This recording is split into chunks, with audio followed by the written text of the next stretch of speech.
Welcome back, everybody, and happy Monday. I'm so excited about this week's episode because I have my very first special guest with me. This is Angie Pidgeon. Not only is she a great friend of mine and a great mentor, but she's a phenomenal teacher. And so in this episode, we're going to walk through three different topics of compassion and what that looks like, culture and what that is like, and then applying those two things to our content inside of our classrooms. Angie, we were actually together when this topic came to me. She and I went to the If Gathering Women's Conference, which I've mentioned before on the podcast. We were in a breakout session, and one of the speakers mentioned this idea of compassion and culture, and as Christians, how we respond and how we deal. And so I thought, oh my goodness, that's an even better topic for us teachers inside the classroom. And so, of course, naturally, I come back to you. So without any further ado, Angie, the first thing that we would really love to know is just who you are, your background, so we can get to know you a little bit. Well, I've been in the classroom for 20 years, teaching high school Spanish and English. Mainly 10 years. I say my life is split in decades, 10 years of Spanish, 10 years of English, and then 4 years ago, I transitioned to instructional coaching, still doing that, as well as serving as GT coordinator for a region here in Texas. Yeah. So if you can't tell, she's a fluent Spanish speaker, which is really exciting. And she did it so extremely well. It always caught students off guard because obviously she doesn't look like she's a Spanish speaker, which is a lot of fun. In this episode, when we get in, you'll notice that both Angie and myself have notes just because we want this to be heavy with information, weighted with a lot of importance because this is an important topic. So if you hear our pages rustling back and forth, it's because of that reason. Angie has her computer and her phone, and I've got my Bible up here. But I want to get started. I know you do as well. So our first topic is this idea of compassion. We obviously have the definition from the Bible and from the life of Christ. But as far as being, a woman, being a teacher in your life, what does compassion look like? I mean, compassion for me is rooted and grounded in the Word of God. Jesus is our example of compassion, and, we're flawed humanity. And so what better place to look than Jesus? I know that, he showed us the ultimate compassion. And that's where we get our example of compassion from as people and as educators. Especially, for example, let's just say you have a difficult kid, or you have someone who doesn't believe the same things as you. How would you deal in that situation as a believing teacher, but maybe perhaps people watching, they aren't believers and they're watching just to get some help inside the classroom? How would you deal with a difficult student, with a non-believing, or I don't know what the word is, someone whose ideologies don't line up? I think, as a Christian, I view every student, every human being as made in the image of God. They're image bearers, just like I am. But even for teachers who don't hold to the Christian faith, what I've learned over the course of my career in education is that students are people, and they're people just like you and just like me. And we, as teachers, are in this unique place to not take those behaviors and those lash outs personally. Yeah. I've had really great mentors in my life teach me that it's not personal. It is, it's obviously there's a root somewhere for that behavior. Right. And when we let go of control, and it's usually a power struggle when we let go of that. And I had a principal tell me, seek win-win solutions. That's where you can really make gains with students and build relationships when they know that you're going to fight for them, even in those moments of maybe they're making poor choices. A lot of it has to do with their age. Right. And they just don't have the the awareness yet of who they are, and their emotions can get the best of them sometimes. Yeah. And again, you guys who have been watching, my background is strictly high school. Angie is also in that same boat. So those of you who are middle school minded or elementary minded, this stuff is still applicable. So again, I reiterate, if you have any insight or if you have any questions, please ask, put them in the comments, send emails, because I want to learn more about what you guys go through. Because again, we deal in the 14, 15, 16, 17, 18-year-olds, and I have no idea what compassion would look like for a 6-year-old or with a 9-year-old. Do you see any major differences in your experience from small school to bigger schools all the way up to a 6A? Is there differences in showing compassion because of, I guess, school size? That's a really interesting question. I don't think so. I think that most students, or all students, want to be seen and want to be known. That is an innate need for all of us, to be valued for what we bring to the environment where we find ourselves. And small school, large school, those students all have that same innate need. And we as educators serve them in their lives when we do see them and honor them for who they are in our classrooms. Because I used to get caught in that. I'm from, I graduated from a small school, and then my first teaching position was in a larger school in Houston. And in my mind, I thought, oh, we never had these problems, at a small school. We never, and that's not true, right? I had to learn that very early on in my career that, like you said, all students need the same thing, whether they're graduating in a class of 30 or they're graduating in a class of 900. Absolutely. So compassion should look the same. It does. And I think, the severe behaviors are going to be more frequent on big campuses just because it's a numbers game. Sure. And you see it, percentage wise across the state, across the nation. And so it's just a matter of numbers as far as why it happens more often. That's true. Environments. What, and again, we try always to strive for anonymity, however that you say anonymity. That word. But in addressing, because as teachers, right, we don't just deal with students, we deal with coworkers, we deal with bosses, administrators. So what would you speak to those who, in compassion, we don't stop with our students, right? Compassion is a part of our lifestyle because of who we deal with. So how does compassion play into working with a difficult coworker or having to adhere to a difficult boss in certain ways? It's the same principle in general, in that they're also human beings and they have inherent worth. And that's what we believe as Christians. And when we are called to be a light, that's what that means, is to have our language seasoned with salt, to improve the environment that we're in by our listening ear and our compassionate heart. And that serves greater than what if we fly off the handle or if we become easily offended. And we will find, especially through prayer, that really differences can be made in those relationships that are difficult for us with our colleagues. Yeah. So guys, prayer works for sure. Can move mountains. And I would say that I'm a pretty compassionate person with students. I mean, that's the easy to me. It's because of, like Angie said, their age. I can forgive a lot, thinking like, oh, they're only 16. Oh, they're only 17. But when it comes to those adults, it's a little harder because they're older. They should be more mature.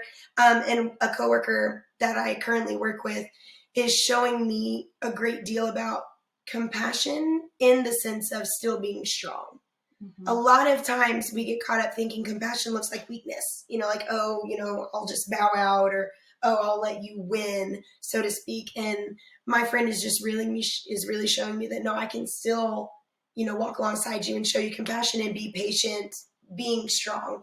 And I would love to learn how to do that. But in our discussion before we started recording, we brought up Colossians 2, 6 through 8. So go ahead and read that and we'll flesh it out. Okay. It says, "Therefore, as you received Christ Jesus the Lord, so walk in him, rooted and built up in him, and established in the faith, just as you were taught, abounding in thanksgiving. See to it that no one takes you captive by philosophy and empty deceit, according to human tradition, according to the elemental spirits of the world, and not according to Christ. So that kind of leads us into like the next topic, which is about culture. And I love where it says,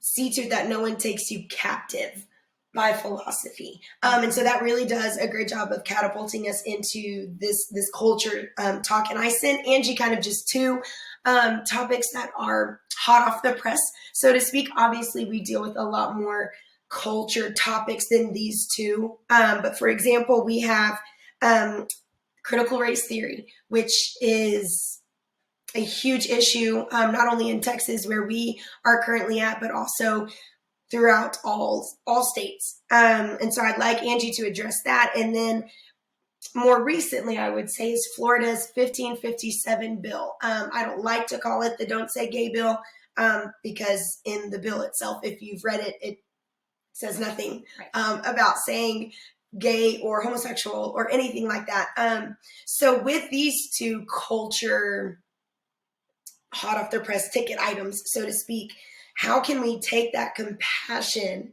right, that we're supposed to have as teachers, but also as believers, as Angie has said, and address those things? I think that both of those are attacks against the narrative of the Bible. The Bible is the narrative by which I view the world and view the solution for humanity's sinful behaviors. CRT specifically is a narrative that attempts to have America pay for the sin of slavery. And while slavery was rooted out primarily by looking at the narrative of the Bible. And does racism exist? Yes, but the answer to racism is, again, the principles and the truth of God's word. The problem of sinful mankind has been solved through Jesus Christ. And when CRT attempts to diminish that narrative and replace the narrative, I'm going to go ahead and bring up separation of church and state here, because I'm not an advocate of, not separating church and state, but I think we have to be careful, because when we have a narrative that governs our lives, like the Bible, and it's being replaced maybe with a narrative that is man-made, that void is going to be filled in the schools. And I think that's where things can get really dicey for educators and just for freedom of religion. Right. What about the Florida's 1557 bill? What are your thoughts on that? That again is a different narrative than what I believe. I believe in the narrative of God's word. And it says he made them male and female. He created them. And so again, that is an assault on the narrative. And so when I say narrative, I mean the lens by which I view the world, my worldview. Right. And so this is another worldview. And when you press worldviews into education as the only worldview, that's where, our founding principles and our freedoms as Americans can become endangered. Right. And for those of you who may not be aware, the Florida House bill that we're discussing that has been passed is literally, I would say, protecting kindergarten through third grade students from teachers addressing sexuality. So it's not refraining them from, it's not supposed to be brought up. It doesn't need to be in the curriculum. It doesn't need to be in what they read and what they study. That's all it is about. Because technically, both Angie and our views, one, that should come from the home. The schools should not be allowed, in my opinion, to do things like that. And so that kind of leads us into more of a, how to appropriately bring in culture into our classrooms, right? Yeah. What to kind of keep out, what to kind of keep in. And so I like to always bring up scripture, right? Because that's what we're about. And so mine for kind of this moving forward is Romans 12:2, and it says, "But do not be conformed to this world, but be transformed by the renewal of your mind, that by testing you may discern what is the will of God, what is good, acceptable, and perfect." So again, that's my narrative, that's my worldview as well. And so I have a short story that involves Angie, my classroom, and a lot of Angie's experience is in English. I can't speak into math very well. Thankfully, Angie does have experience in the humanities, which she can definitely discuss. But in my classroom, it's English, and so that's what I love, and that's what I do. And we have a, unit, which we give our students the freedom of choice to read, and it's called just book club or novel club or reading club. It looks differently to different people. And so when Angie was in the position of instructional coach for us, we had, I think, 12 different books that we were going to offer our students, free of choice. And there was just a specific book, I won't name it, but the content of that book did not rest well with me. I did not want to even offer it. And so, of course, not only did I approach Angie, as my friend, but also as our mentor, and said, can I? Is this something as the teacher that I can do by not offering this book? Because I was thinking if I offer it, then I'd have to say like, oh, I don't agree with this book, I don't want you to read it, which isn't compassion, which isn't something I would want to do. But in my mind, I needed permission. I needed someone to tell me what my prerogative could be if this culture was going to enter my classroom. Right.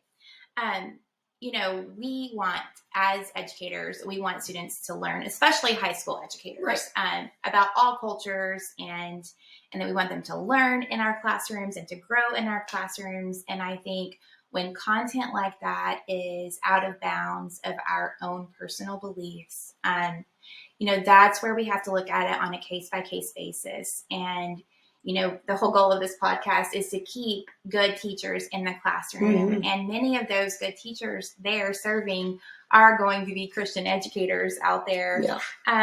And it's, we now have House Bill 4545 in the state of Texas that has helped protect teachers from having to discuss incendiary topics. And if they do discuss them, to give both sides of the issue.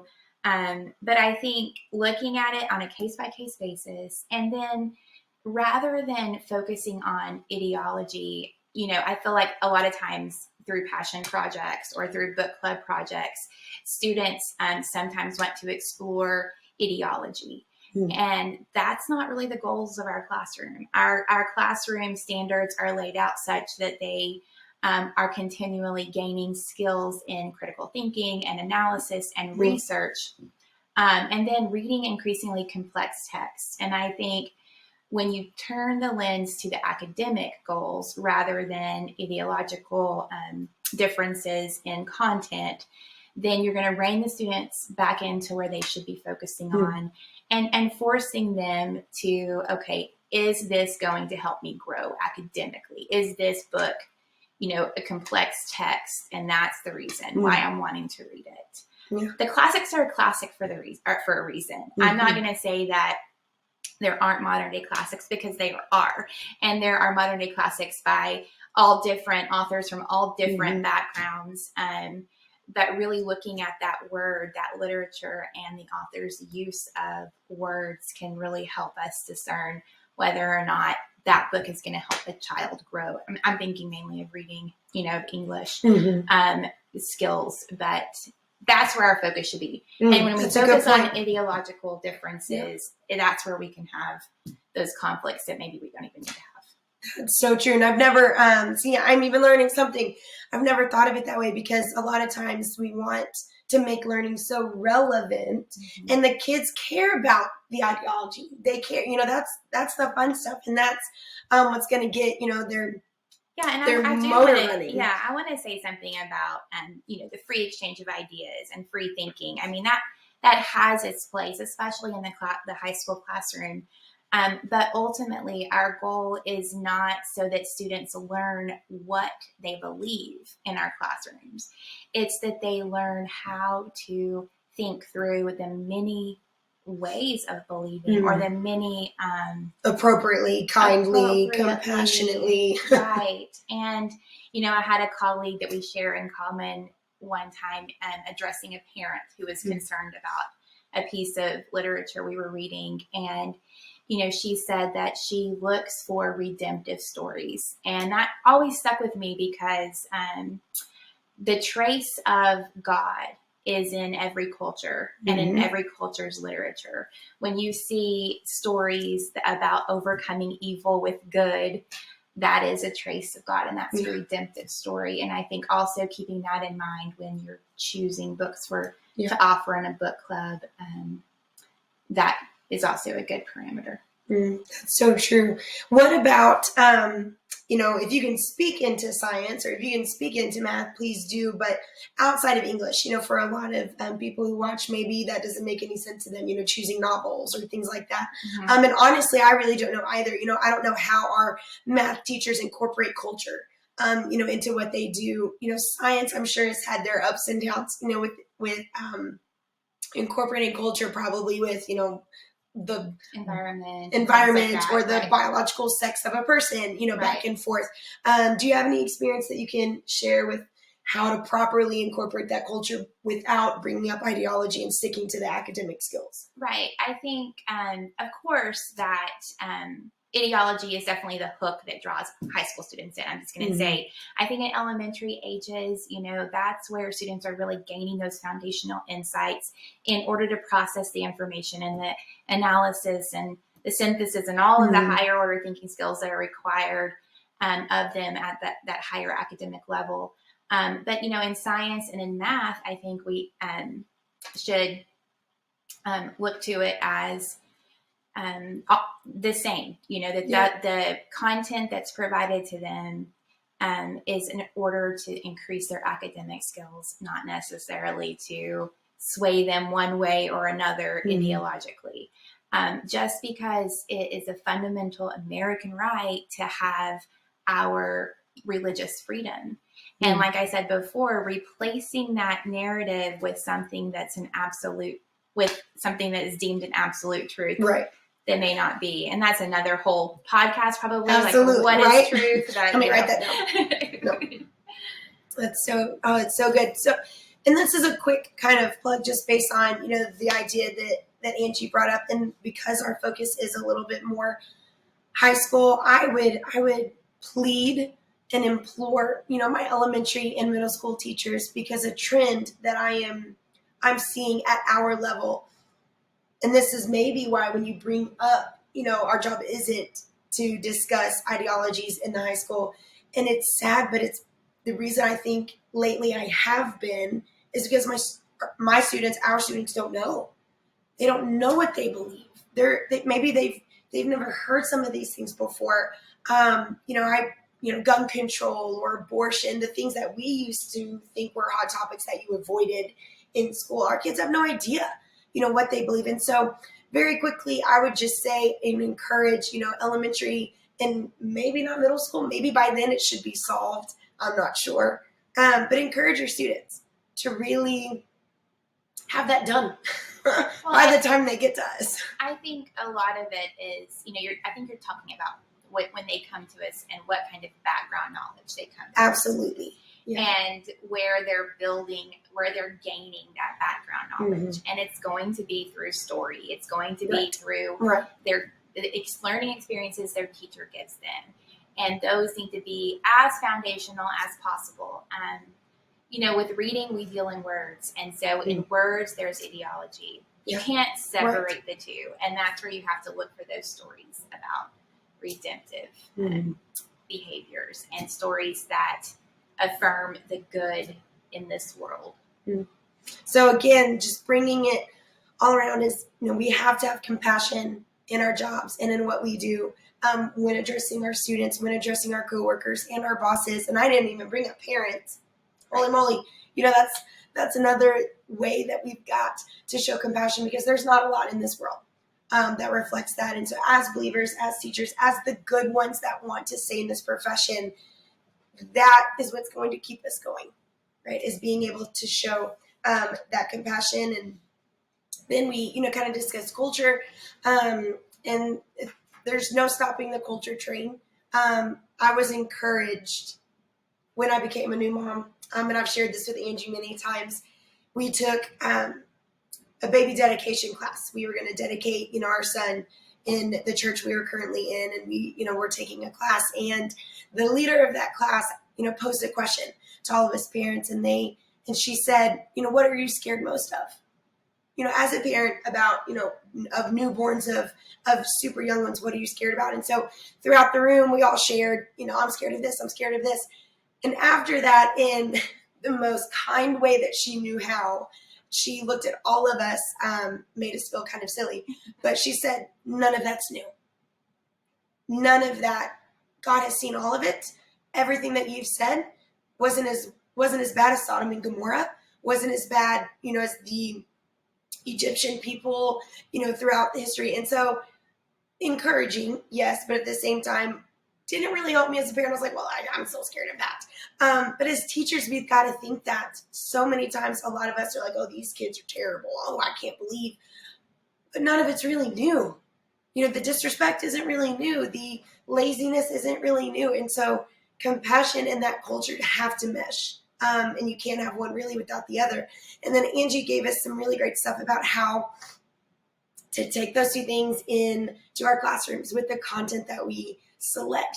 And again, guys, I think the biggest takeaway, as my voice is starting to disintegrate, is not to focus on the ideology, because that would put out the fire.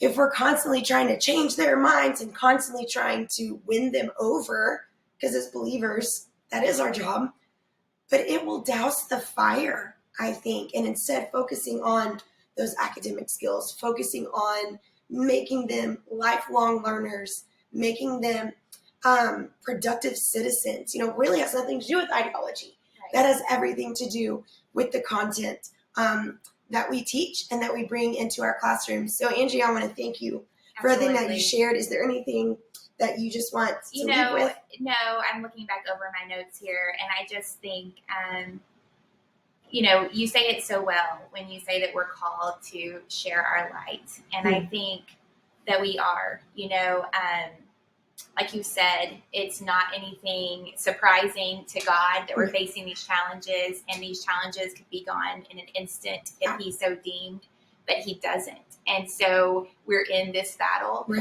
have to stay. Yes, and I think realizing as Christians, for all of you Christian educators out there, realizing that our battle is not against flesh and blood, whether it's a difficult student or difficult content or difficult coworker. Our battle is ultimately in the spiritual realm, and we have got to keep that prayer front and center in our life, because that is where we can be victorious. Reading the word of the Lord, letting it transform our minds. God is still in the business of saving souls in any number of ways, and he can use you to do that in the classroom without you saying a word. But I just want to encourage you out there to fight that fight and realize that it's the spiritual realm. Yeah, that's so true. One of my favorite pastors is Matt Chandler. Andy knows this because I talk about him very often. But he usually, at least once, a Sunday in his sermons, he reminds us, that God is at work in the mess. A lot of times teachers are leaving the classroom because they think they're done or it's over or there's nothing left. And that's not true, right? There's that one, there's that 3, 4, 5, maybe it's a coworker. And I've really never thought of that. Maybe the reason to stay in the classroom is for that person across the hall from you. Right. It might not be a student, and that may not ever get revealed to us this side of heaven. So stay in it, guys. Until next week, I'm very grateful for your time and the energy and the support that you've shown. I want to thank Angie for taking the time out of her day as well, and I'm sure we'll have her back on because she is an amazing resource. If you have any questions or comments, please leave them. I look forward to hearing from you guys. And until then, we'll see you next Monday. Thank you.